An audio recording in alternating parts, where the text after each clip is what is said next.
Early America was teeming with tales and rumors of red-haired giants. Articles were frequently appearing in the local newspapers reporting the oftentimes unintentional unearthing of monstrous beings, many of which were well over 8 feet tall and barely looked human, possessing double rows of teeth, 6 fingers and toes, elongated skulls, and bizarre facial bone structures. Legends abounded among the native tribes as well. Legends of terrible cannibalistic giants that feasted on human flesh and terrorized the land. Such stories could have been easily disregarded as rank myth if it were not for the bones. The bones, so commonly discovered all over America, testified to the truth that there were giants in the land. In his book True Legends, Steve Quayle summarizes the situation. As North America became more and more settled, ever more skeletons of giants were unearthed in mounds, ancient unmarked graveyards and caves. Whole books might be devoted to just the news articles from the early 1800s to the mid-1900s that tell of the skeletons of giants discovered in the U.S. Such discoveries were not just an occasional blip on the news radar, but rather a common occurrence for our ancestors here in the U.S., and were reflected in the legends of Native American tribes throughout the Americas as well.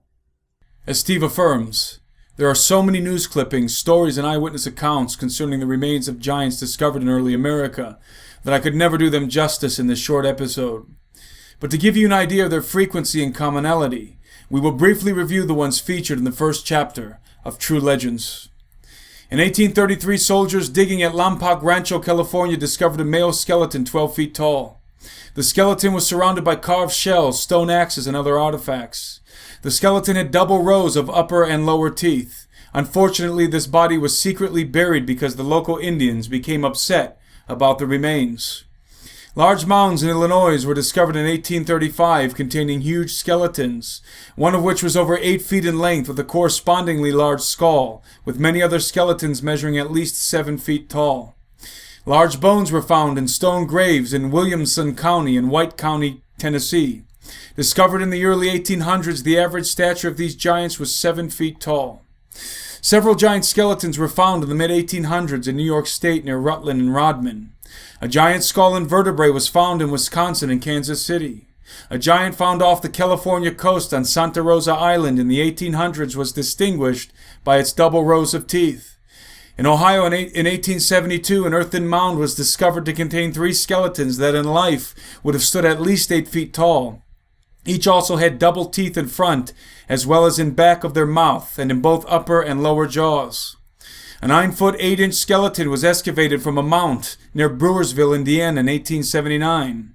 Skeletons of, quote, enormous dimensions were found in mounds near Zanesville, Ohio and Warren, Minnesota in the 1880s.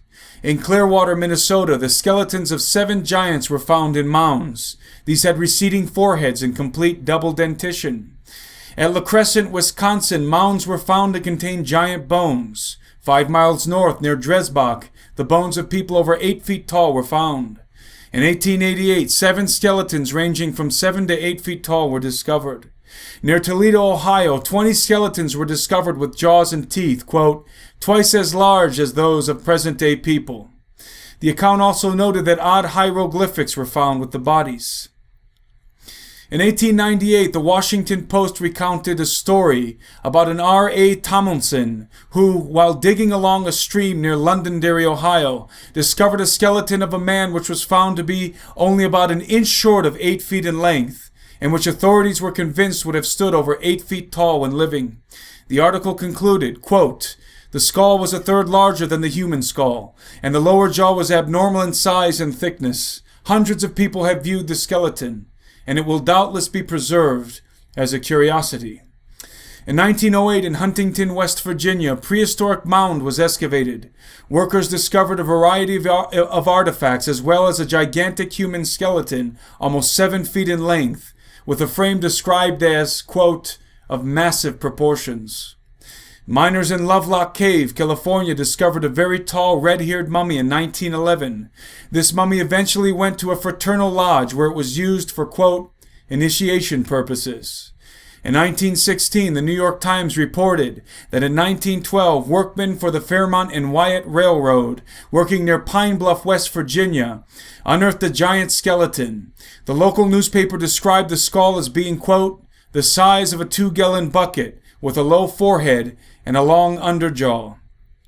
In 1917, a huge skull found in an Ohio mound was discovered, which a Professor Morton described in Crania America as being of an unusually large size. In 1931, skeletons from 8.5 to 10 feet long were found in the Humboldt Lake bed in California. In 1932, Ellis Wright found human tracks in the gypsum rock at White Sands, New Mexico. His discovery was later backed up by Fred Arthur, supervisor of the Lincoln National Park, and others who reported that each footprint was 22 inches long and from 8 to 10 inches wide. They were certain the prints were human in origin, due to the outline of the perfect prints coupled with a readily apparent instep. During World War II, author Ivan T. Sanderson tells of how his crew was bulldozing through sedimentary rock when it stumbled upon what appeared to be a graveyard. In it were crania that measured from 22 to 24 inches from base to crown, nearly 3 times as large as an adult human skull. Had the creatures to whom these skulls belonged been properly proportioned, they undoubtedly would have been at least 12 feet tall, or taller. In 1947, a local newspaper reported the discovery of 9-foot-tall skeletons by amateur archaeologists working in Death Valley. The archaeologists involved also claimed to have found what appeared to be the bones of tigers and dinosaurs with the human remains. The Catalina Islands off California are the home of dwarf mammoth bones that were once roasted in ancient fire pits. These were roasted and eaten by human-like creatures that proved to be giants with double rows of teeth. These are just a sampling of the documented remains of giants discovered within the borders of the United States.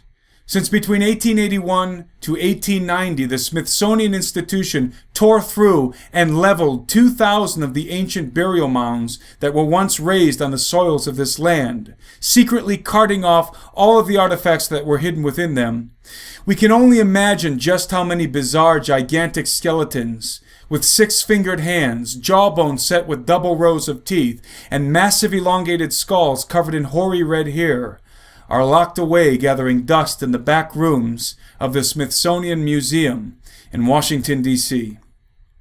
As the famous saying goes, truth is indeed stranger than fiction.